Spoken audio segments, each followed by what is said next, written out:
Traquete. Isso que vocês estão sentindo pós-almoço, né? Essa preguicinha, essa sonolência, ela vai me dar um pouquinho mais de dificuldade de conseguir prender a atenção de vocês. Os meus instrutores sempre me disseram, se tratando de palestras, né, que uma boa palestra ela precisa ter 3 elementos para que você consiga prender a atenção de quem está te ouvindo. O ethos, o logos e o pathos. Ethos é a credibilidade da pessoa que está falando, o logos é o elemento lógico, bem articulado, e o pathos é o lado emocional da coisa. Então, começando pelo ethos, pela credibilidade.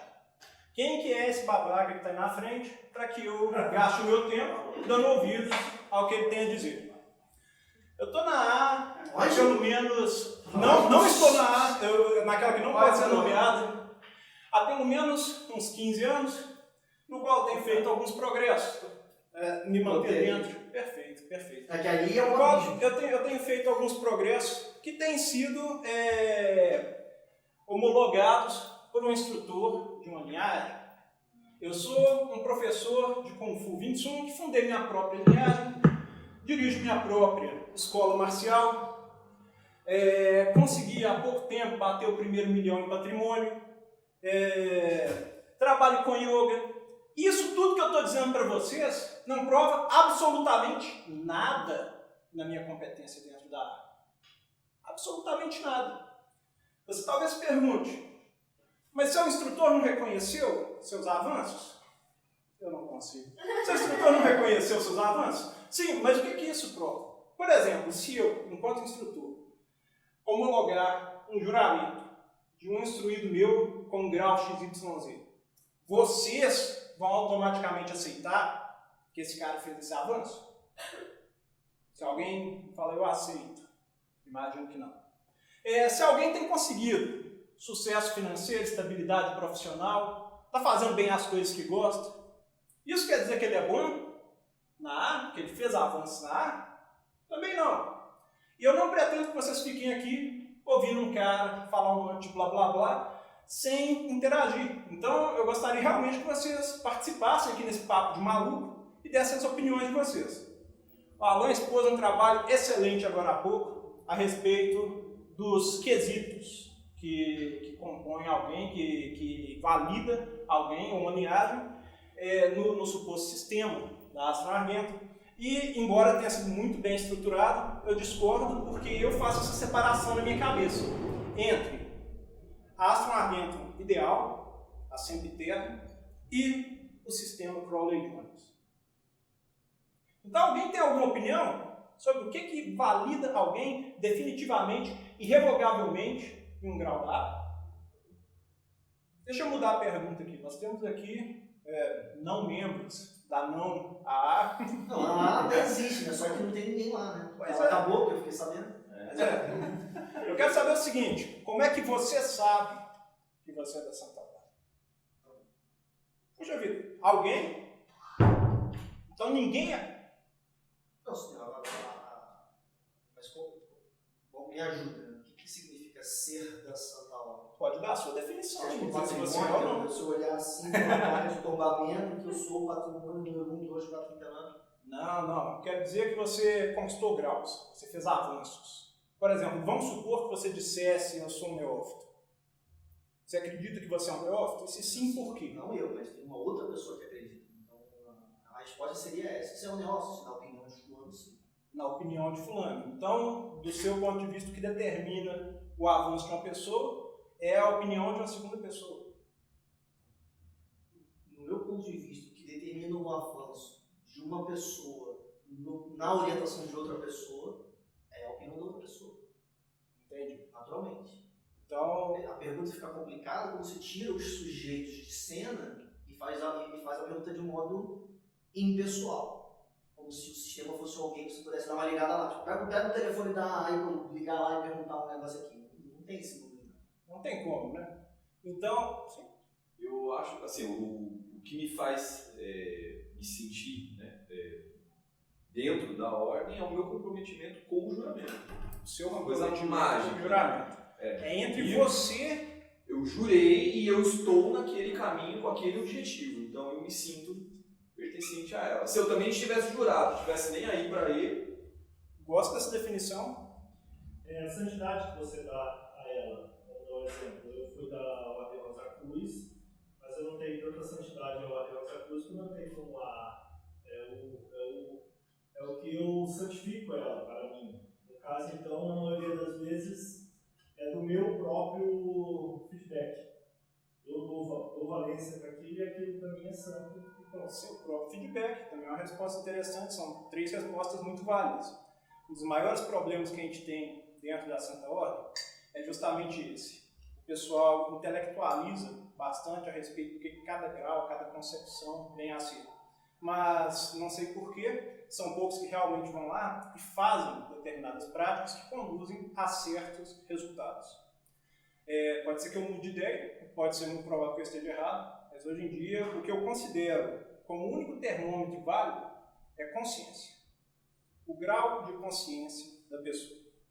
O que também é um termo guarda-chuva, porque quando eu falo assim, fulano ele tem um determinado grau de consciência, é complicado. Vocês falam isso o tempo todo, provavelmente, com seus instrutores e instruídos. O grau de consciência da esfera tal. O que é o grau de consciência? Alguém já parou para refletir a esse respeito? Eu debati muito com muita gente, tentando chegar a uma conclusão de uma definição de consciência. Depois de muito quebrar a cabeça, a definição que está valendo nesse momento, que pode ser que fique obsoleta rapidinho, é que ela é a interseção de 2 eixos. Atenção e percepção. Percepção são os instrumentos através dos quais você consegue perceber as coisas. Sua visão, sua audição, seu olfato, seu tato. E atenção é quando você foca esses sentidos em uma determinada coisa, um determinado objeto, externo ou interno. Nós todos passamos pela porta de entrada 2 vezes hoje.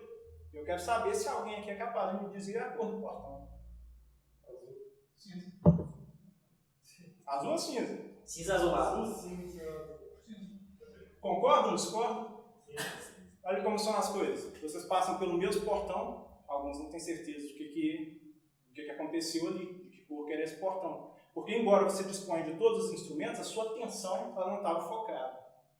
Nessa ilustração, por exemplo, você consegue voltar à sua percepção e talvez perceba que a figura lembra vagamente a mim. E atenção é o que você está prestando na piroquinha agora. Mas aí não é o lavei, não? Caprichou no cabelo. Nesse gráfico que a gente pode traçar entre percepção e atenção, a gente consegue essa interseção de consciência. E um problema com quase todo gráfico que eu faço é que eles são sempre lineares. Não é porque eu cismei que é assim pronto, mas porque é muito difícil fazer um gráfico quadridimensional, 5 dimensões para cima e etc. Aí eu pego esses gráficos lineares que eles pelo menos ilustram vagamente o que eu estou querendo dizer. Existe um animal chamado mainstream, que eu não sei o nome certo para ele em português, que é um tipo de camarão, de lagosta, que ele consegue ver, literalmente, infravermelho e ultravioleta. Ele é aparelhado com uma percepção superior à do ser humano. Embora o instrumento de percepção dele, se tratando da visão, possa estar um pouquinho mais alto, ele não consegue focar a atenção com as qualidades que a gente tem de percepção de tempo, de memória, de criatividade. Esse problema da consciência, de separar o que está consciente do que está inconsciente, é muito mais grave para a medicina. Por exemplo, em que momento que os gametas masculinos e femininos dentro do útero deixam de ser um amontoado de células e passam a ser uma vida consciente? Em que momento o cara que está acamado com morte cerebral deixa de estar vivo, deixa de ser uma vida humana e passa a estar morto? Para isso foi desenvolvido a escala de Glasgow, que ela vê algumas reações motoras, cinéticas, visuais, para colocar o cara em normal, coma leve, coma grave, morte cerebral e etc. Então, para ficar bem claro, de um jeito bem fácil de a gente definir, de a gente simplificar a questão da consciência, e veja bem, isso aí é só uma faceta, porque assim como um raio de luz que passa por um prisma e produz ali diversas cores, o que eu consigo explicar é só a minha percepção particular da coisa. Não quer dizer que é a verdade absoluta, é a minha refração dessa luz. No ponto extremo de inconsciência é aquele que não percebe nada e não consegue focar sua atenção em nada. Além do cadáver, qualquer outra coisa, qualquer outro objeto, qualquer outra existência, que ela não consegue focar a atenção dela em nada e que ela também não consegue perceber nada, ela está num grau bem inferior ao de consciência. Em segundo lugar, a gente poderia colocar a pessoa que está em coma. Uma pessoa que está em coma, ela dá algumas respostas conscientes. Por exemplo, se você chega ali e espeta a pontinha do dedo dele com uma agulha, dependendo do nível de descerebração, ele vai conseguir esticar o braço, talvez ele retraia. Esse tipo de coisa é usado para medir. Em seguida, nós temos a pessoa dormindo. Você, quando está dormindo, você não está totalmente inconsciente, porque você consegue ainda captar pressão, temperatura, tato, olfato, audição. Se você dormir de olho aberto, talvez até mesmo visão. Mas você não está focado em nada externo. Você está focado no universo interno. No próximo estágio, eu colocaria o ser humano naquele estado semi-hipnótico, em que ele caminha pelo dia a dia dele, indo para o trabalho, voltando do trabalho, comendo, pagando contas. Os três estruturas atrás de percepção. Ah, esse aqui? Pagando contas e etc. Todo mundo já passou por uma situação dessa, é um transe semi-hipnótico. Você começa a andar e aí, de repente você chegou num lugar. Você passa por N pessoas, não conhece, fala, pô, te vi na rua, te cumprimentei, você nem me viu. Então, embora você estivesse ali com todos os seus instrumentos de percepção disponíveis, a sua atenção não estava focada. Em seguida, eu coloco o ser humano focado.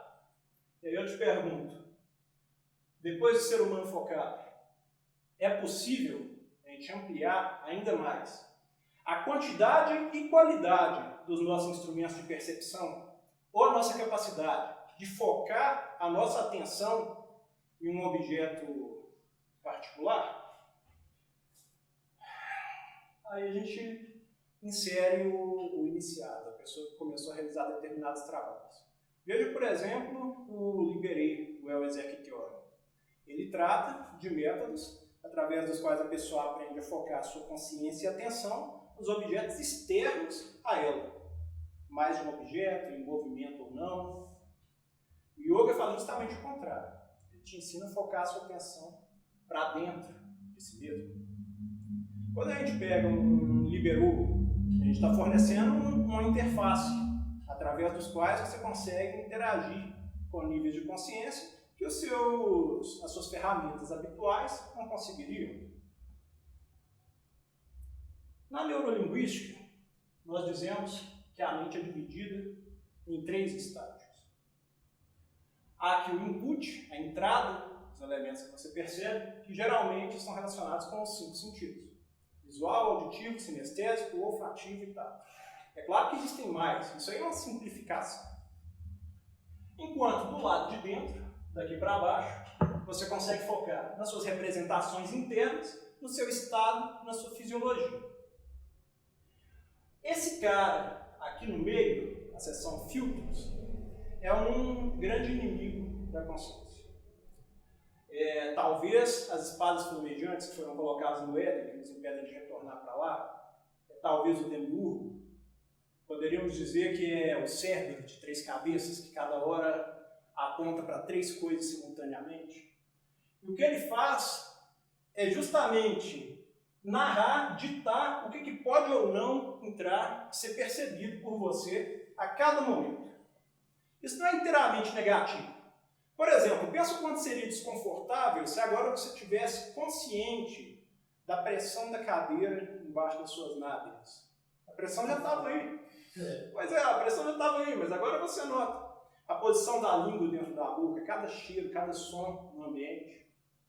Então ele tem uma boa razão para estar ali. E talvez esteja relacionado com o nosso passado biológico. Só que ele é como um governo tirano. O que acontece quando você acredita que um determinado governante vai fazer o melhor pelo país e você instala ele lá e aí ele toma plenos poderes? Depois que ele tem plenos poderes, ninguém tira ele de lá e ele faz o que ele bem entende. É parecido com isso. Esses nossos filtros, eles são essa parte que vai julgar o que você percebe ou não, através de deletar, distorcer e generalizar. Dentro, nós temos linguagem, memórias, metaprogramas, valores e crenças. O que é a linguagem? Às vezes, nos grupos de WhatsApp, eu conversando com a pessoa e às vezes nós temos exatamente o mesmo ponto de vista, só que eu falo de um jeito e ela entende de outro e vice-versa. E justamente por causa disso, um consenso que poderia ser percebido, ele é protelado e a gente gasta energia e tempo e não chega a conclusão nenhuma. O Watson mesmo, pelo menos uma vez por semana, a gente tem alguma discussão desse tipo, que depois no final das contas a gente fala, poxa, a gente está falando da mesma coisa. As memórias, elas fornecem uma forma de a gente não precisar julgar cada novo fator que acontece do zero. Isso foi muito útil para os nossos antepassados. Por exemplo, você está dando uma voltinha pela floresta, de repente, um tigre, ou então, de repente, alguém de outra tribo. O que você faz?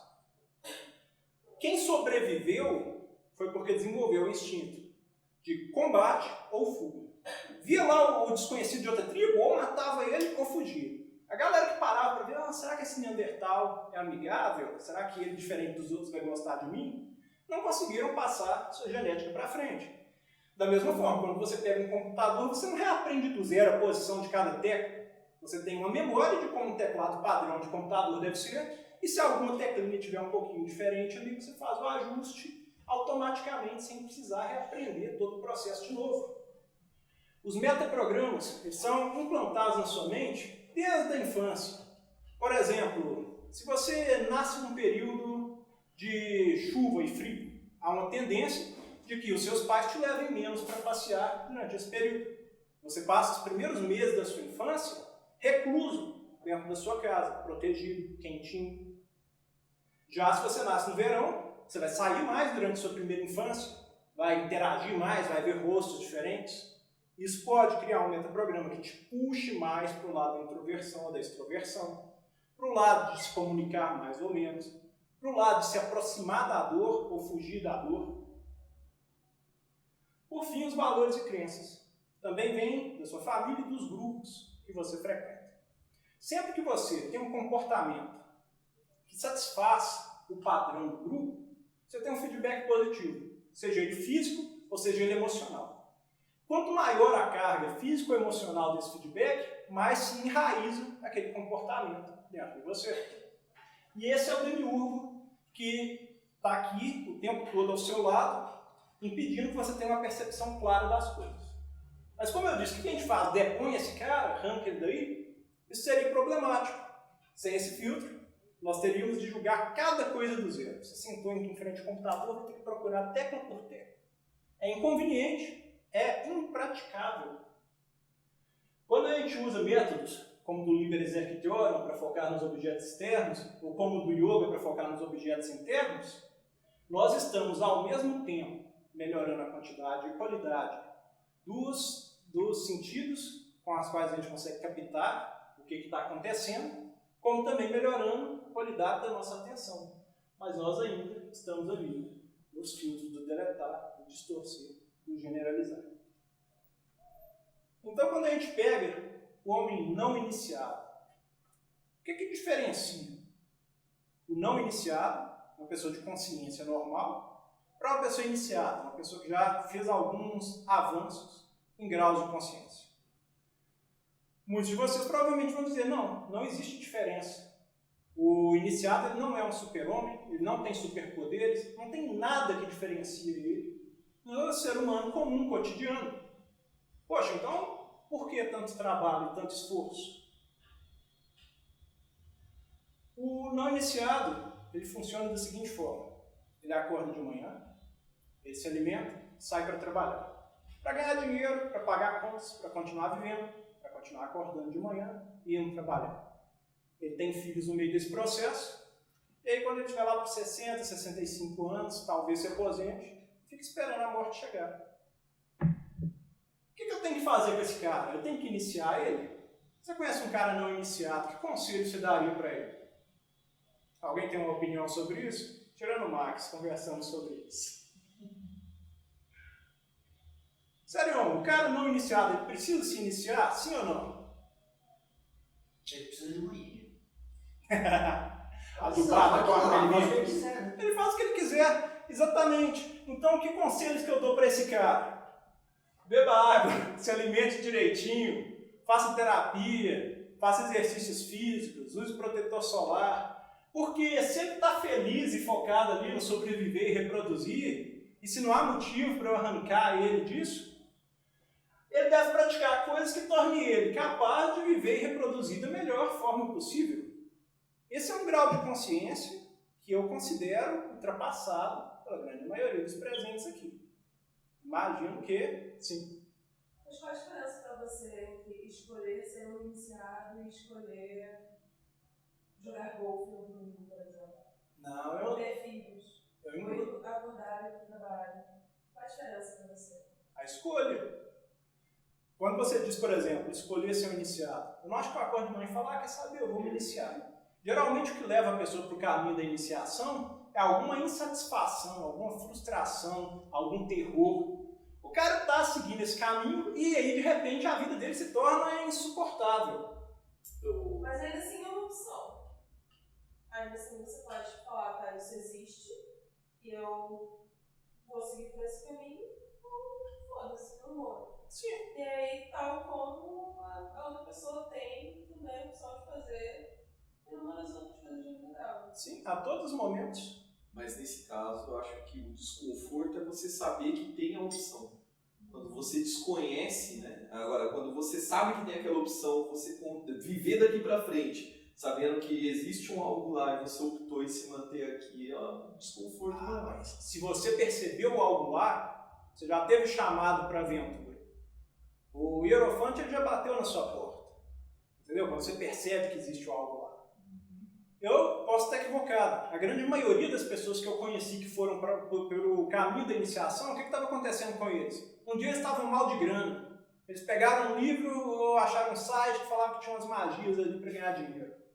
Ou então ele não conseguia pegar ninguém, ele queria transar, aí ele procurou um jeito de transar mais. Ou então ele estava com uma doença grave. Como? Pois é. E às vezes você entra por uns caminhos bem mais ou menos. Só que justamente essa crise que te trouxe para esse caminho mais ou menos vai te expondo a situações.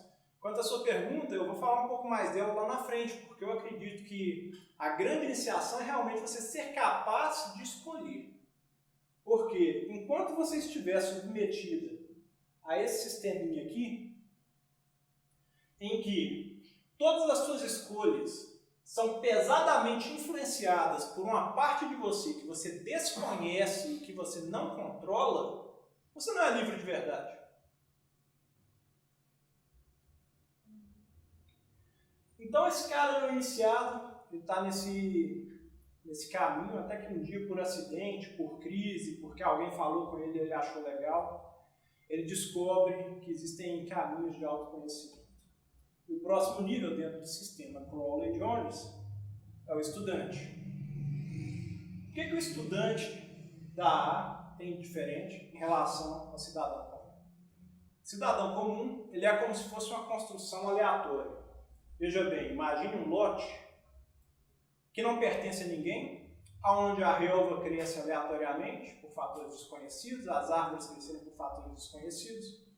Um belo dia, uma criança descobre que ali tem uma clareira, constrói ali uma casinha da árvore, depois essas crianças crescem e vão embora. Um cara compra o lote, pega a casa na árvore, transforma em um galinheiro, e essa construção ela vai crescendo de uma maneira desordenada, desconexa. Esse é o cidadão comum. Ele teve a influência dos amigos, dos pais, dos professores, dos livros que por acaso ele leu, das músicas que ele ouviu, dos feedbacks positivos e negativos que ele sofreu durante o seu desenvolvimento, afastando ele ou aproximando ele de grupos sociais. Mas aí quando ele se torna um estudante, é como se essa construção aleatória fizesse alguém olhar aquilo e falasse, puxa vida, que bagunça, não estou satisfeito com essa bagunça. Eu preciso descobrir uma forma de ordenar isso. E o cara vai estudar engenharia, arquitetura, afinal de contas, né, como é que você lida com uma construção bizarra? Métodos de engenharia e de arquitetura. E no sistema Crowley-Jones, ele vai estudar todas as literaturas recomendadas, que visam dar para ele uma série de opções, de escolhas, de conhecimento, uma visão geral de como é que a banda toca. é só um degrauzinho mais alto do que o estágio anterior.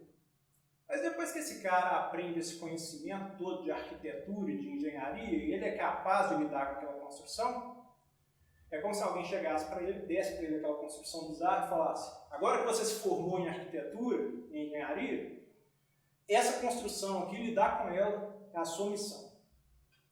E muita gente é tentada a dizer: poxa, então vamos demolir essa construção bizarra do zero e recomeçar? Poderia ser uma opção. Mas pensa em quanta coisa boa e proveitosa ali no meio você ia ter que descartar por isso. Pensa em todo o sofrimento que você ia causar a si mesmo em meio a esse processo.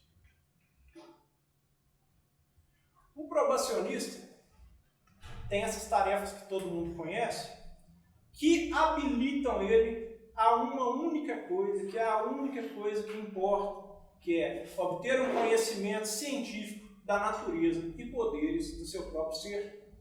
É o estudante de engenharia, arquitetura recém-formado, colocado para encarar aquela construção bizarra. E o que ele precisa fazer é entender o que está acontecendo ali. E aí ele vai mapear, ele vai desenhar a planta, ele vai traçar as formas, para ele entender onde ali que tem uma viga de sustentação, onde que é a entrada, onde que é a saída, onde que é a janela. Da mesma forma, o que a gente espera de um probacionista, o que ele realmente precisaria realizar durante esse ano, é tudo aquilo que ele não faz. Já reparou? Probacionista, cara, é incrível. Eu mesmo, no meu período de probação, meu primeiro instrutor falou, ele sofreu na minha mão, cara, porque ele falava assim: ó, foca no seu juramento. Aí eu ia fazer meditação transcendental, não sei quem lá. Ele falava: foca no seu juramento. Eu ia fazer magia de Goiás para ganhar dinheiro. Aí ele: foca no seu juramento. Eu ia fazer mais um desvio de caminho. Então ele faz tudo, menos encarar a construção que ele tem que encarar. Realizar esse juramento é o que vai habilitar ele a ser um neófito. É o que vai dar para ele próximo nível de consciência. Como você sabe que você é um neófito? Quando você obtém o conhecimento científico da natureza e poder do seu próprio ser. Quando que o seu instrutor sabe que você é um neófito? Quando ele vê que você obteve conhecimento científico da natureza e poder do seu próprio ser. E aí a gente volta para termos guarda-chuva. O cara fala: eu obtive o conhecimento. Aí você fala: que conhecimento? O cara fala: que eu sou 4 elementos, e que eu estou circulado pelos 7 planetas e não sei o que, e te traz aquele negócio genérico aí, você explica: olha, isso que você me trouxe é genérico, eu preciso de algo seu, o próprio seu, quem é você? E a pessoa faz tudo, menos encarar quem é ela. O que é natureza? Sério, todo mundo já fez esse trabalho há muito tempo. Alguém pode me dar uma definição de natureza? O meio que você é inserido. O quê? O meio em que você é inserido. Interessante sua definição. A minha é um pouquinho diferente, vou dar ela daqui a pouco, mas também não acredito que ela seja suprema. Natural, eu acredito que é aquilo que faz parte da sua essência sem você ter referência de quando começou. Boa, interessante. Tá aqui, mas eu não sei nem em que momento. No It. Como? No It. No It. Olha aí, é uma resposta boa quando você entende o que você está falando. Mas quando o cara não entende, ele chega e fala: minha natureza é no It. O que você faz com essa informação? Não dá para você avançar o cara cuja natureza é no It. É a resposta certa no momento errado. Exatamente.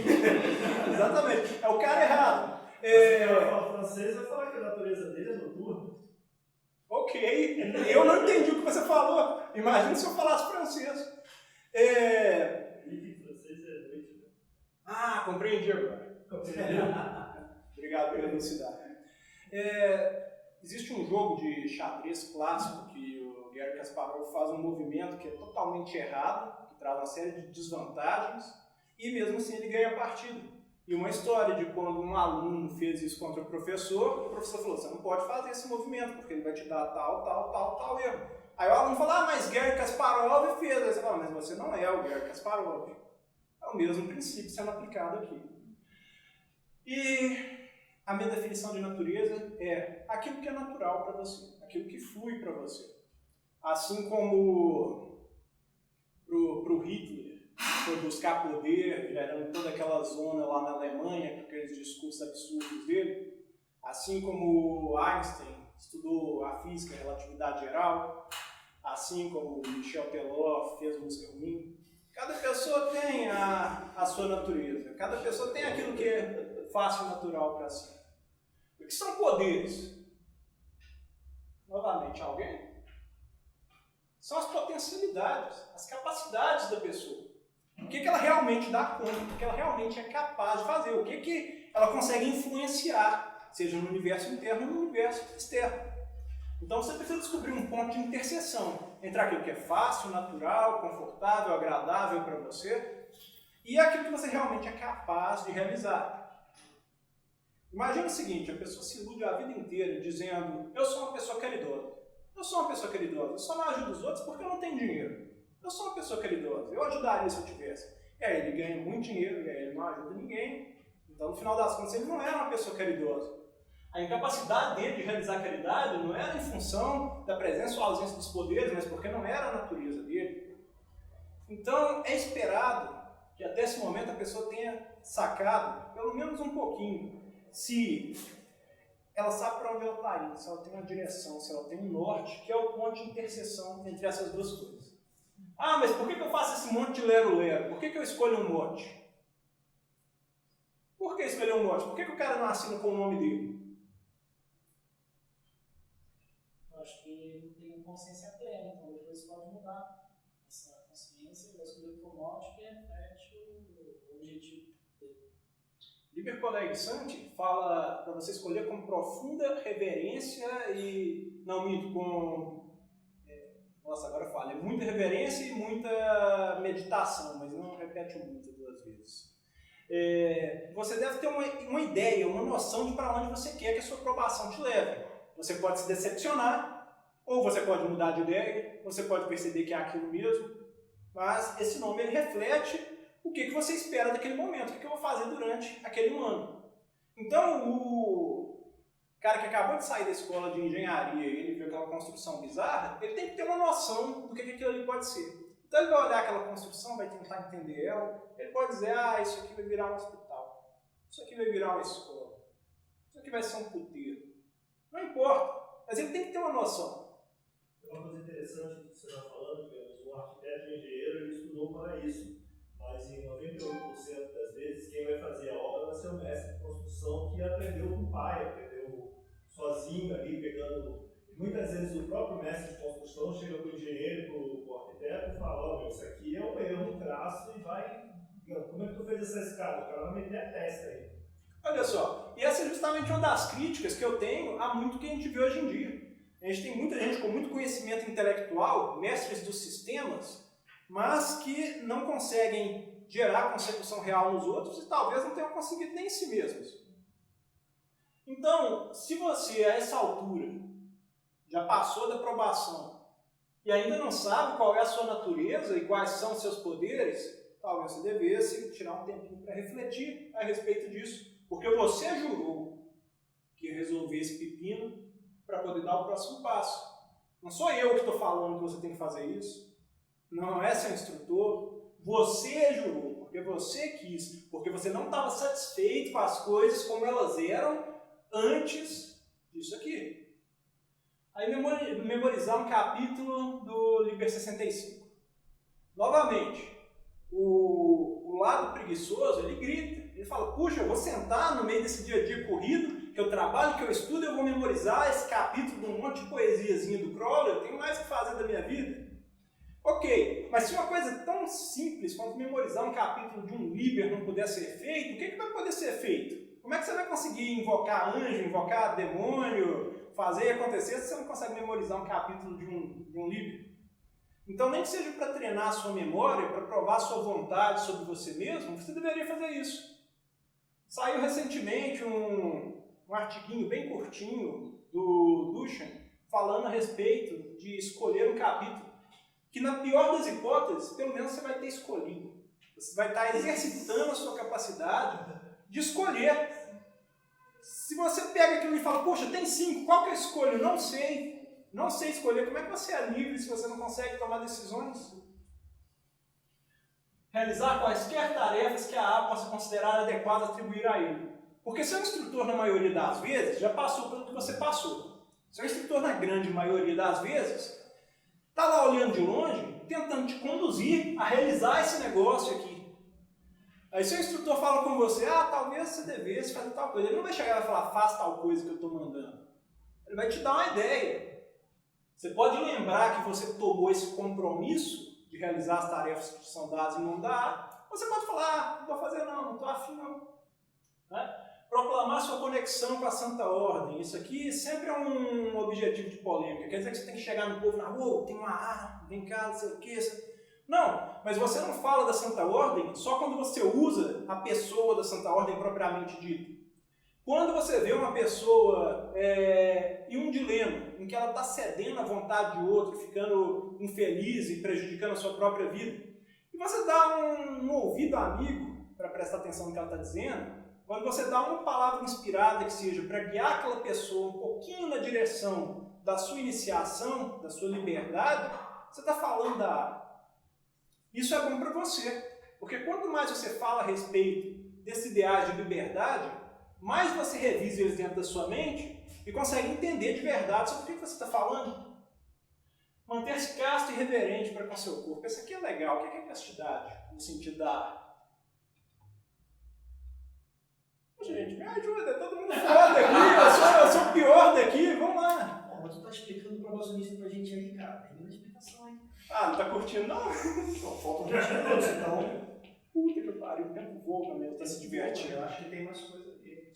Tem mais coisa aqui, vamos lá. Então, o que o cara precisa fazer aqui? Manter casto reverente com o seu corpo te dá sinais o tempo todo. Eu tô com fome, eu tô com sono, eu preciso transar, eu preciso comer. Você não precisa saciar cada necessidade dele mesmo. Ele te dá ideias, ele te dá noções para onde você precisa ir. E aí chega a vez do neófito. O que o neófito precisa fazer? Ele precisa obter controle sobre a natureza e poderes do seu próprio ser. Ou seja, ele já sabe aquilo que é natural para ele, aquilo que é confortável para ele. E ele também sabe do que ele é capaz, do que ele não é capaz. Mas ele não tem controle sobre isso ainda. Ele não tem controle justamente porque os 4 elementos não estão subordinados à baqueta dele. Então, quando ele está emocionalmente instável, quem monopoliza o senso de eu é a emoção. Quando ele está equilibrado no intelecto, tudo para ele é lógica. Ele olha para isso aqui, ele só vê letrinhas e o cronômetro correndo. Ele não consegue sentir com a emoção, com ideais, com os outros arquétipos do seu ser. Por isso são dados a ele os testes dos poderes da esfinge. Os testes dos poderes da esfinge tratam justamente do controle dele sobre esses poderes elementais dentro do seu próprio ser. E os elementos eles são apenas símbolos para que você possa acessar esses conhecimentos mais básicos dentro de si. Também são dados práticas de memorização. Como eu disse, o Liberô é uma interface. Vou dar um exemplo bem rápido de como funciona o Liberô. Eu peço que vocês, mesmo com essa preguicinha pós-almoço, me sigam por um momento. Se você quiser fechar seus olhos, e aí você se imagine na cozinha da sua sala. Só por um momento se imagine na cozinha da sua casa, enquanto você se dirige até a sua geladeira. Você abre a sua geladeira, visualiza vivamente lá dentro limões. Limões que você comprou, eles estão madurinhos, perfeitinhos. Você tira esse limão lá de dentro, leva até a mesa e você o corta. Quando você o corta, você sente o cheiro do sumo do limão. Então você espreme o limão suculento, traz ele até a boca e sorve o caldo. Imagina o caldo do limão na sua boca agora. E por gentileza, quem está com a boca salivando nesse momento, acena para mim. Porque quando você fez certas sequências de pensamentos dentro da sua mente, você acionou certas respostas fisiológicas do seu corpo. Então, quando em Liberô, quando em LiberaH, você faz certas sequências de pensamento, você passa o seu corpo por certas experiências que você não experimentou de verdade, assim como nenhum de vocês chupou limão agora, e vocês conseguem as mesmas respostas psicológicas e emocionais. Então, com a ferramenta visualização, você consegue brincar com coisas sem ter que passar por elas seriamente. Por fim, ele constrói o pantáculo. O pantáculo deve ser uma expressão da compreensão do universo dele. Novamente, não vale coisa generalista, não vale coisa básica, e a resposta do corpo ela é muito boa. Uma das visões de o corpo é o meu pantáculo trata justamente de você ter um corpo saudável, forte, capaz de realizar o que você pretende realizar no plano físico. Mas ele também é uma bússola para você de tudo que contém no seu universo. Então eu chego para você e falo, cara, você precisa estudar Kung Fu. Kung Fu é foda, aprende Kung Fu comigo. Talvez você perceba que não, que no seu universo não tem lugar para aquela influência que eu estou tentando forçar você. Aí ele funciona como uma arma de defesa, né? Dizem que o pantáculo é uma das 4 armas elementares, que a função dele é defesa. Como é que você se defende com o pantáculo? O cara vai te dar uma paulada, você põe ele no caminho? Não, quando alguém tenta manipular a sua vontade, quando alguém tenta mexer com seus elementos internos, ou quando até numa discussão entre amigos você sente o seu emocional balançando, você sente aquele desequilíbrio, lembrar daquela figura mnemônica do pantáculo pode te trazer de volta para o eixo. E aí, como probacionista, você tem que, como zelator, você tem que dominar as fundações do seu próprio ser. Aquele cara da engenharia agora vai estudar a resistência de cada um daqueles pilares, os alicerces. Ele vai voltar através das práticas de memória, das práticas de regressão. Ele vai estudar coisas lá do passado dele que ainda tem uma voz. É justamente aquela parte lá do inconsciente, do demiurgo, que ele às vezes fica forçando para você tomar certas decisões. Eu escrevi um texto aí recentemente, não sei quem teve paciência de ver, sobre dedo no cu e iluminismo, e já é uma piada pronta, né, porque, telemita, tudo tem a ver com o cu. Mas, basicamente, é uma história sobre um cara que a mulher vai tentar enfiar o dedo no ânus dele durante o sexo e ele recusa. E ele não percebe por que ele recusou, mesmo ele achando gostoso. Ele recusou por causa de uma série de preconceitos enraizados dentro da mente dele. E aí é o momento que o machão tradicional levanta, bate na mesa e fala, pô, frater, mas aí não. Aí eu te falar, aí não por quê? Analise. Realmente aí não? É uma coisa inaceitável? Por quê? Enfim, você vai voltar nas suas fundações, você vai estudar aquelas coisas que motivam suas decisões, que motivam as suas escolhas, que você não está ciente. Observe que cada vez mais você vai avançando em consciência e vai conhecendo a si mesmo. E aí chega essa parte aqui onde você tem que lidar com as vacilações do seu próprio ser. O que é vacilação? Bom, eu vou falar aqui, aí eu esqueço a voz, a palavra certa, aí eu pensar, não, isso eu não devia falar aqui no meio, eu estou vacilando. Eu quero uma coisa, mas naquele momento eu vejo que não é bem assim. Aquela vozinha que te puxa para o outro lado, aqueles impulsos que te fazem vacilar por um momento, pausar por um momento, aquela paralisia antes daquilo que você quer, daquilo que você deseja realizar. E não vou poder debater tópico por tópico disso, porque calculei mal o tempo, pelo qual eu desculpo com vocês. Mas, basicamente, se você não for capaz de controlar essas vacilações, você também não será livre para tomar suas decisões. Ainda que você domina já todos os elementos contidos no seu corpo, e ainda que você também tenha estudado as suas fundações, aquelas forças inconscientes não sejam mais suficientes para influenciar as suas decisões de vida, você vacila, você pode perder o momento correto de fazer a coisa correta. Depois o cara da engenharia vai ter que lidar com as atrações e repulsões do seu próprio ser. Ou seja, tem coisinhas ali naquela casa que ele gosta, e tem coisinhas ali naquela casa que ele não gosta, causa um desagrado nele. Ok? Só que, das coisas que ele não gosta, nem todas ele vai poder destruir, nem todas ele vai poder mudar. Ele precisa aprender a obter controle sobre isso, de forma que não sejam mais as atrações e as repulsões do ser dele que determinem os caminhos que ele vai tomar, mas que ele tenha controle de escolher para qual dos caminhos ele vai seguir. Depois eu mando os slides, não precisa nem se dar o trabalho de memorizar. E depois que essa casa está pronta, essa casa está construída, o que a pessoa pode fazer? A casa está pronta, ou o prostíbulo, ou a igreja, ou o hospital, ou o que quer que seja. Ele dá ali os toques finais, aí ele limpa, tira dali tudo aquilo que não serve, tudo aquilo que não é mais necessário. Ele está no limiar. Dominus Liminus sofre. Vocês estão achando que é brincadeira. Posso? Claro. Interessante se falar assim, é que sempre tem obter controle. Sempre tem obter controle. Só que muitas vezes a gente pensa que obter o controle é partir para o domínio. Só que muitas vezes o controle, quando você obter o controle, como diz o mestre Yoda, o grande mestre fracasso é. Ou seja, com o controle, muitas das vezes você vai falhar, até você obter o controle. Não, e quem que vai controlar? Quem é que vai ter o controle? É o intelecto? É a mente lógica e racional que vai controlar a porra toda? Ah, não é? É quem então? É a emoção? São os meus ideais? Quem é que tem que controlar? É justamente essa pegadinha. Quando no ritual do pentagrama você fala com cada um dos elementos, você fala assim, intelecto, seu lugar é aí. Você é uma ferramenta minha, sou eu que estou no controle, não você. E você fala a mesma coisa para os seus ideais, para as suas emoções, para os seus instintos físicos e animais. Depois que você pôs tudo que você não é, cada um no seu devido lugar, tem a realidade ali no meio e é ela que deve controlar. aquele que, como é que é a palavra? Depois que você se despe de tudo aquilo pelo qual as pessoas te reconhecem, ali que você vai encontrar a verdade de quem você é. E aí o que rolou? O cara terminou a construçãozinha dele, inaugurou, tá tudo funcionando. O que ele faz depois disso? É o ponto mais importante para fechar com chave de ouro toda essa história da Golden Dawn. Ele precisa ir embora, ele precisa seguir, ele precisa se retirar. Porque a construção que ele fez não é ele. Isso tudo que ele fez, que ele retocou, que ele conheceu, era só o projeto. Aí é o momento de ir, é o momento de sair da frente. E eu considero que seja o passo mais complicado. Existem também as consecuções. Envio o slide, vocês conferem. As consecuções, elas são também muito claras. Esse aqui são os 9 fios da barba abaixo do tiferete. Então são as 9 consecuções que alguém precisa realizar antes de dar o passo para deputado.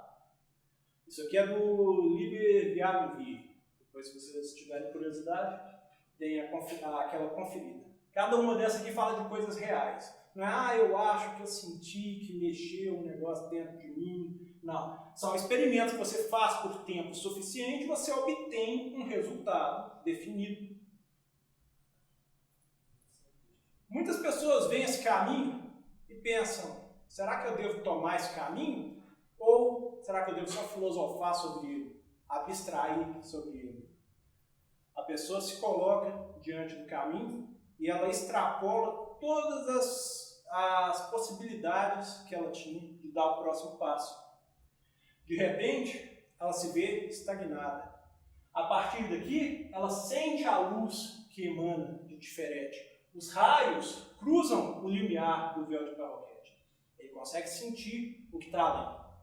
Ele ainda não consegue dar o próximo passo. No Estreito de Gibraltar, também conhecido como Colunas de Hércules, havia uma placa dizendo non terra plus ultra. Não há terras mais além. Um aviso para os navegantes de que ali era o fim. Que se você fosse além, você naufragaria. Durante as grandes navegações, Henrique da Espanha tomou como lema pessoal plus ultra, mais além. Então, mesmo depois que você estagnar, plus ultra, e pode ser que exista uma estrela à vista. Isso era o que continha, meus caros.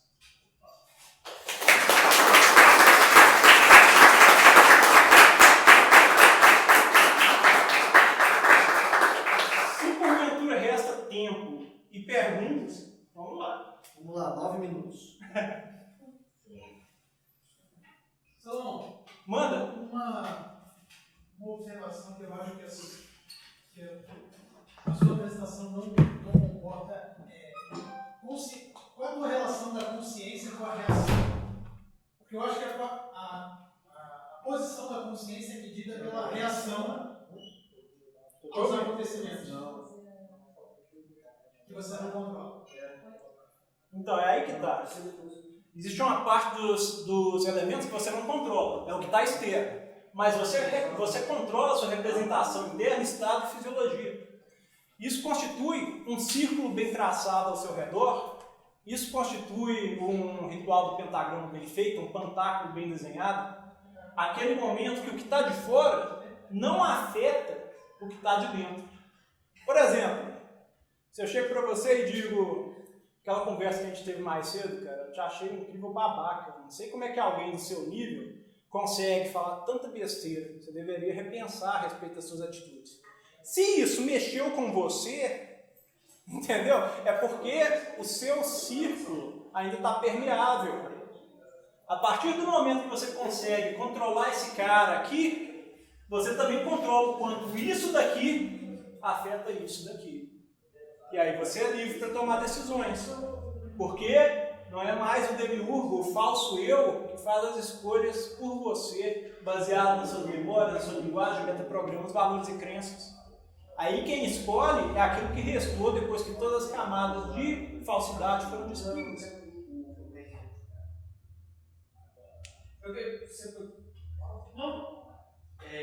A questão da escolha, de como você desenvolve o poder de escolher, eu percebo no inverso, que é a percepção de que você não tem escolha.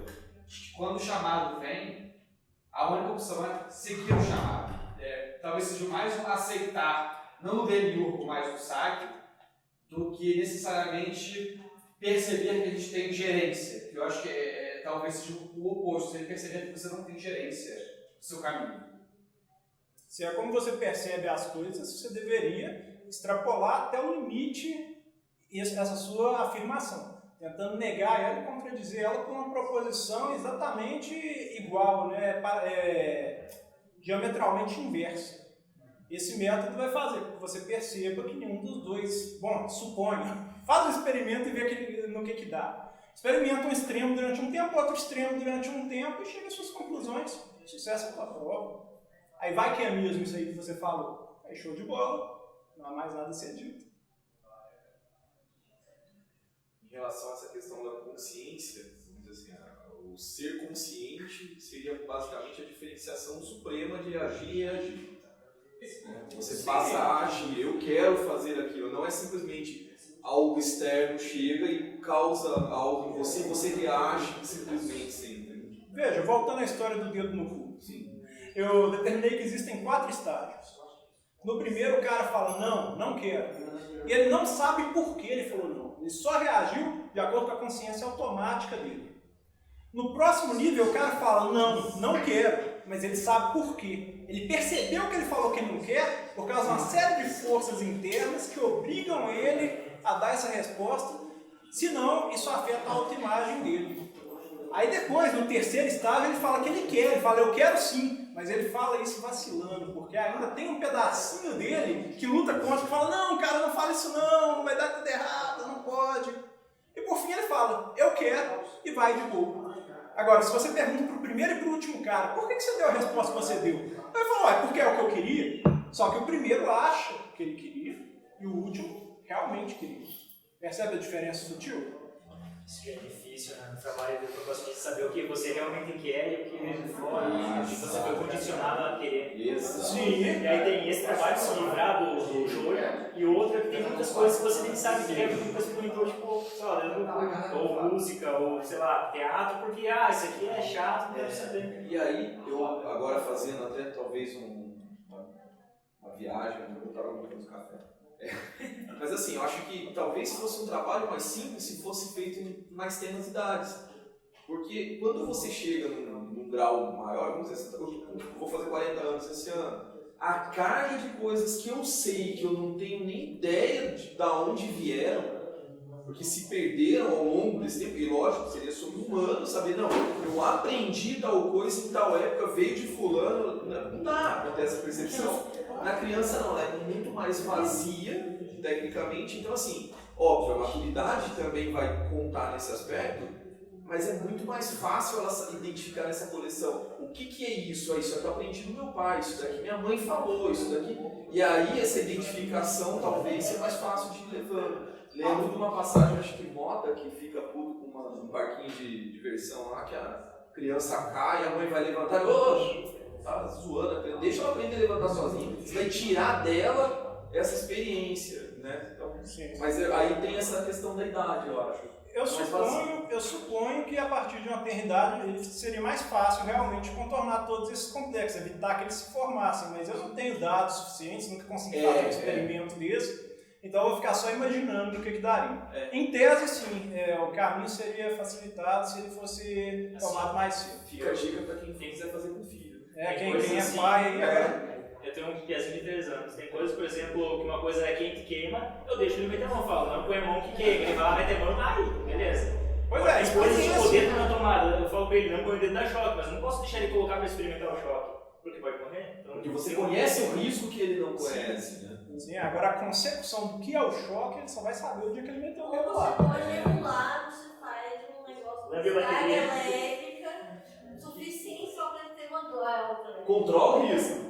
Hoje controlando o risco. Emulando o risco, né? Reconheço ali uma adepta do behaviorismo radical, da Ou de um saber instrumental. ou de um Que também não tem nada. Meus caros, A conversa é boa, a gente continua ela no boteco, se for da vontade de vocês. Eu realmente preciso encerrar para o evento continuar no seu devido curso. Muito legal. Foi um prazer, meus caras. Muito obrigado.